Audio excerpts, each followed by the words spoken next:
Didn't see you there. Well, welcome back to our next virtual read aloud. But before I can start reading, I need you, if you have a hat nearby, go ahead and pause this video, run, grab it, and put it on. No, it's not my birthday. No, I'm sorry. We don't have time for questions. Just go put your hat on. Just trust me. You're not going to want to show up without a hat. Okay, all right, I'll see you in a minute. All right, our story for today is called You Must Bring a Hat.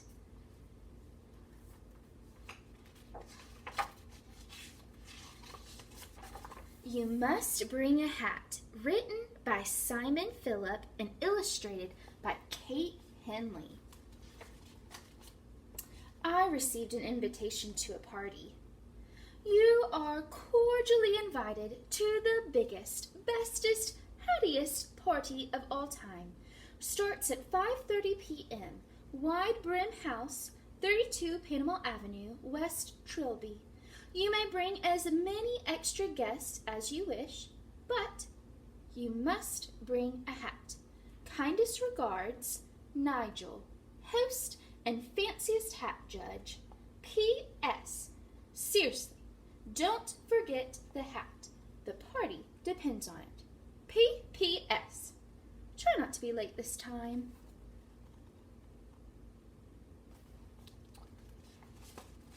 Immediately, I panicked. I didn't own a hat, and the invitation specifically stated that I must bring a hat.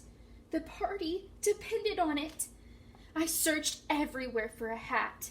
Peddler's Finest Hats. Sold out!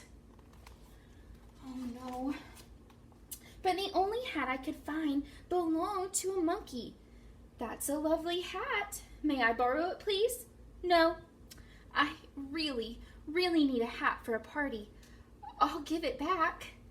Since he wouldn't negotiate, I was left with no choice. At least I had a hat, even if it was still attached to a monkey.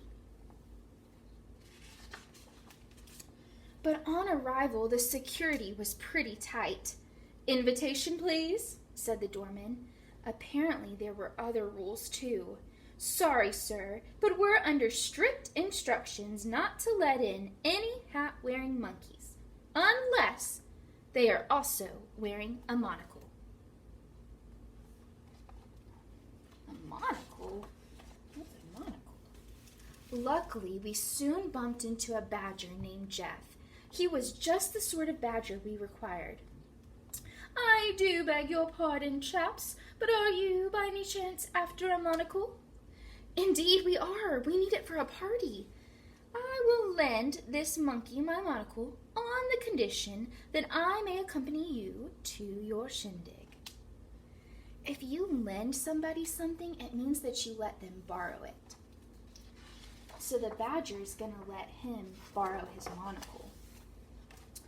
Invitation, please, the doorman said again. Sorry, sir, but we're under strict instructions not to let in any hat and monocle-wearing monkeys if they are accompanied by a badger named Jeff, unless Jeff can play the piano. Can you play the piano? I asked. Don't insult me. I'm a badger. Of course I can.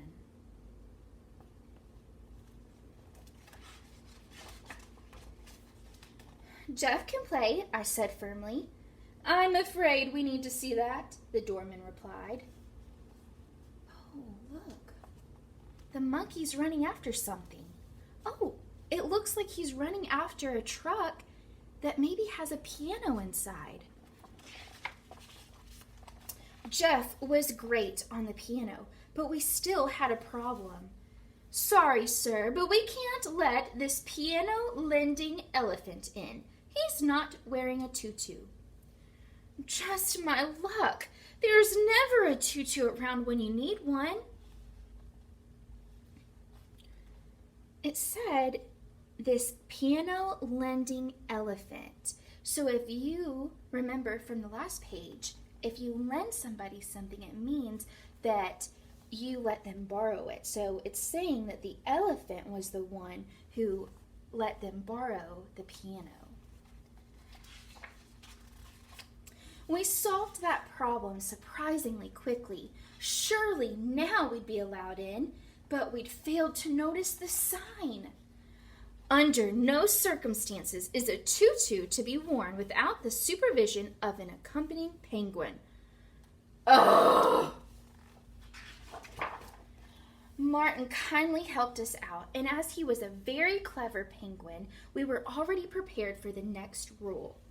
All penguins accompanying pink tutu-wearing elephants must bring with them a suitcase full of cheese. Oh, looks like they were ready this time.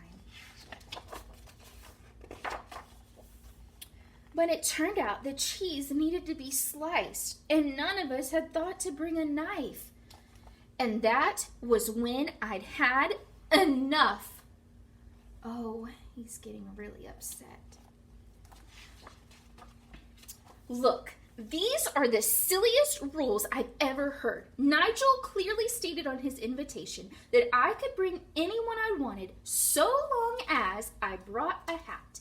And I brought a monkey in a hat. So, technically, I brought a hat and...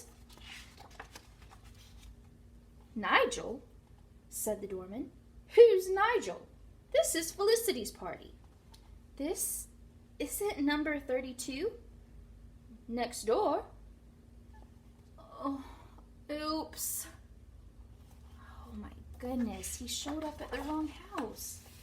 Still, Nigel's party was worth the hassle.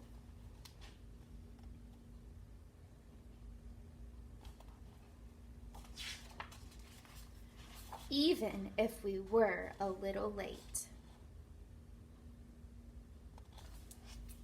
Well, I hope that you put your hat on so that way you could join the party and not be late. Don't forget to answer the comprehension questions in the description box below. See you next time.